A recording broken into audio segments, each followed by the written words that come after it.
দেখো, তরুণ দাস একটা প্রশ্ন করেছিল গরুর দুধে কি থাকার জন্য দুধের রং হালকা হলুদ বর্ণের হয়। তো রাইবোফ্ল্যাভিন নাকি বিটা ক্যারোটিন। তো গরুর দুধে কিন্তু দুটোই থাকে, রাইবোফ্ল্যাভিনও থাকে এবং বিটা ক্যারোটিনও থাকে।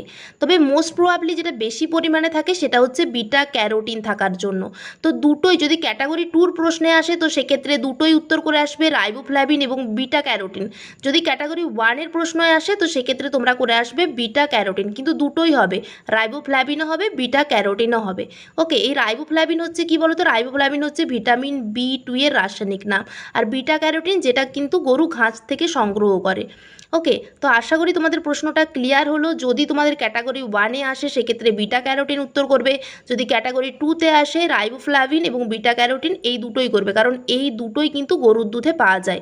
এইরকম যদি তোমাদের কোনো ডাউট প্রশ্ন থাকে তোমরা কিন্তু কমেন্ট করবে, সেগুলো আমি শর্টসের মাধ্যমে আপলোড করে দেবো। Thank you.